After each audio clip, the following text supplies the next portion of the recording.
Hello guys, welcome back to another episode of Bubble Trouble.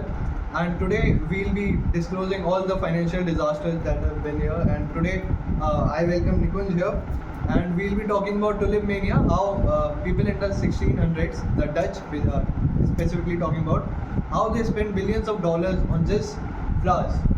Thank you ना मुझे यहाँ पे इनवाइट करने के लिए। मैंने कभी नहीं सोचा था कि मैं एक ऐसे डिजास्टर के बारे में बात करूँगा जो ट्यूलिप से हुआ है। Exactly right. So guys, financial crisis in the 1600s, it was called the Great Tulip Mania.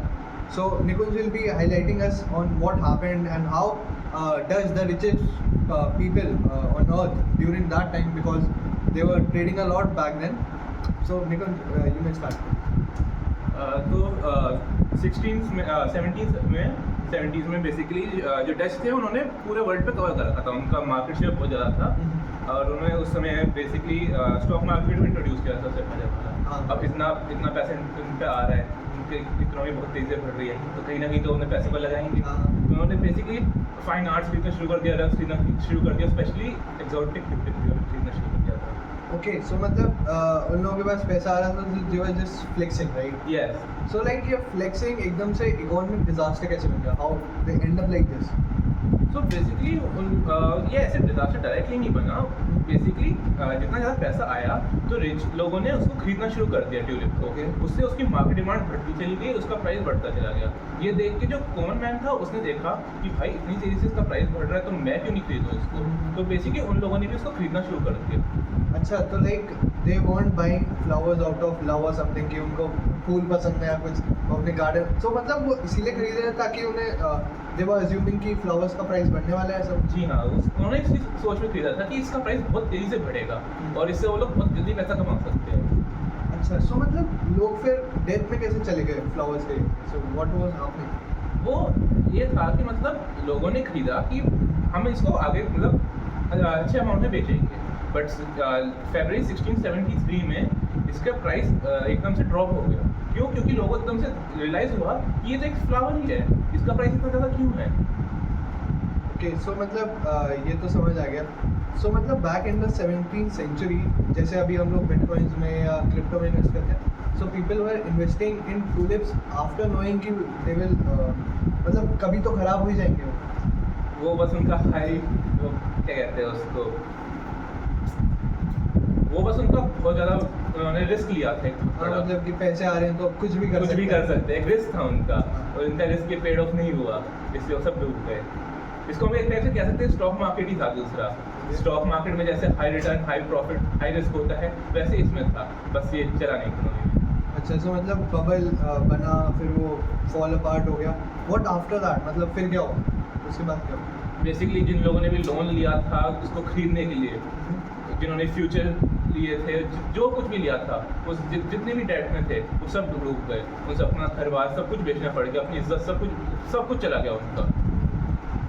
वाह यार, मतलब एक दिन आप अपनी सारी बहुत एक फूल के ऊपर लगा रहे हो और दूसरे दिन आपको पता चल रहा है कि अरे ये तो कुछ वर्थ नहीं है, तो मिट्टी है। ये हुआ था, एग्जैक्टली यही हुआ था कि सब कुछ डूब गया था उन लोगों का।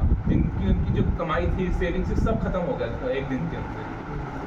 सो मतलब सो आज हम इससे क्या सीख सकते हैं, मतलब एज एन 2025 में what we can get out of it?